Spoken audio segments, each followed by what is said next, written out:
Alors c'est très bien tout ça, maintenant on aimerait afficher un résultat et on aimerait voir une première façon, la façon de gagner, c'est-à-dire en ayant tué tous les aliens. Donc on peut venir ici faire const affichage, ça va être le texte juste, donc on va prendre notre H3, donc on query selector notre H3, et on va également se faire une lettre résultat est égal 0. Ça va être le nombre d'aliens qu'on a tués. Ok, on redescend dans notre if ici dans déplacement laser. Résultat plus, évidemment à chaque fois qu'on en a tué un. If résultat est strictement égal à 36, c'est-à-dire 3 fois 12, et c'est-à-dire nos 3 rangées d'aliens.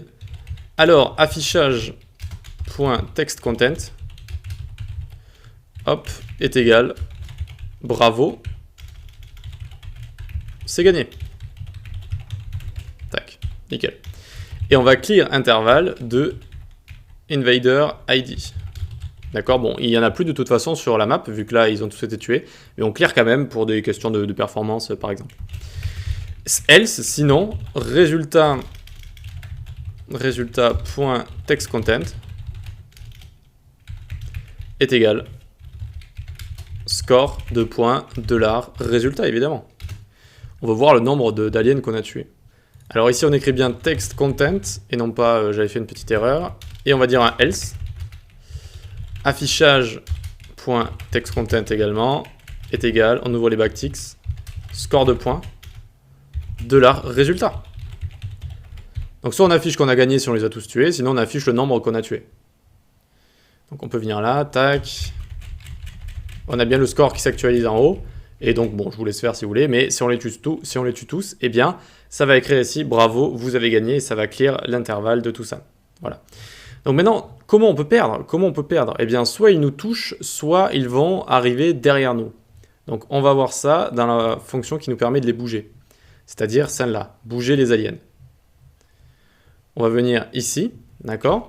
Et on va dire if toutes les divs de tireur position, donc la position de notre tireur, si ça contient alien et tireur en même temps, ok, donc si ça contient aliens, ça veut dire qu'ils sont venus sur nous, ça veut dire qu'ils sont sur nous. Alors, affichage.textContent, on aurait aussi pu écrire inner text par exemple, est égal game over. Ok, on a perdu. Et ici, on peut mettre même toutes les divs de tireur position, on peut lui rajouter la classe list, la classe boom, vous savez, la classe rouge, et faire ici clear intervalle de invader ID également. Donc on clear notre intervalle, il ne bouge plus en fait, il ne bouge plus nos aliens. Sinon, c'est quand ils viennent derrière nous également, quand ils nous ont envahis. Donc for let i égale 0, i inférieur ou égal, ou on peut mettre ici juste inférieur à alien invaders.length, i++.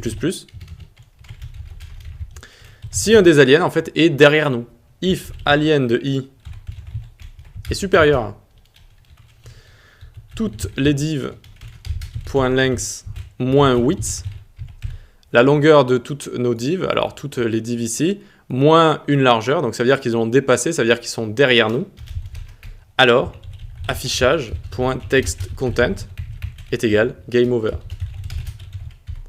Et on clear l'intervalle encore une fois, pour qu'il ne bouge plus. Ok, testons tout ça, on va les faire aller un petit peu plus rapidement, on va les mettre ici à 100 millisecondes le rafraîchissement. Hop, ça descend, ça descend, ça descend. Alors, 142, bouger les aliens, apparemment. Je fais une petite erreur. Hop, vous voyez qu'ils sont arrivés sur nous et j'ai perdu. J'ai perdu ici, très bien, ça a mis la petite classe, etc. Alors, line 142, toutes les div.length. Alors, qu'est-ce qu'il me dit ici comme erreur? Alien is not defined at bouger les aliens, line 142. If alien ici, oui, if alien invaders. Alien invaders ici. Donc, on va essayer de les faire passer derrière nous. On va se mettre tout à gauche. Normalement, vous avez vu, ils vont passer derrière. Donc, ils vont pas nous toucher normalement. Hop, hop. C'est bon, ils sont derrière nous en fait. Donc, bon, ça se pose juste avant qu'ils passent derrière. On comprend que c'est trop tard. Ils nous ont envahis, ils ont dépassé la ligne. Et donc, c'est trop tard, on a perdu ici. Game over. Ok, donc on va pouvoir rajouter notre 500 millisecondes ici. Et on va faire un petit récapitulatif pour expliquer un petit peu tout ça. C'était sûrement un des projets les plus compliqués à suivre et j'en ai conscience, mais j'ai fait exprès. J'ai fait exprès de vraiment créer un jeu en pur HTML, CSS avec des divs comme ça, avec le DOM, et évidemment la partie logique et dynamique en JavaScript. Juste pour vous montrer en fait que c'était possible tout simplement. Et donc dans quelques vidéos, une ou deux si je ne dis pas de bêtises, on va utiliser l'HTML Canvas pour faire un mini-jeu casse-briques. Et vous allez voir, normalement, vous allez trouver ça un petit peu plus simple et un petit peu plus logique et sympathique à le faire avec l'HTML Canvas. Voilà. Mais c'était juste pour vous montrer qu'avec des divs, rien qu'avec des divs et du JavaScript, comme ça, eh bien, on peut faire un jeu complet directement. Voilà. Donc, j'espère que vous avez quand même réussi à suivre parce qu'on a quand même vu pas mal de choses. Manipulation du DOM, manipulation de tableaux, création de divs à la volée, etc. Donc, c'était quand même assez sympa, assez stimulant. On va pouvoir donc passer à la suite qui va être, je m'en souviens plus, ah, le petit custom, il va être sympa, vous allez voir.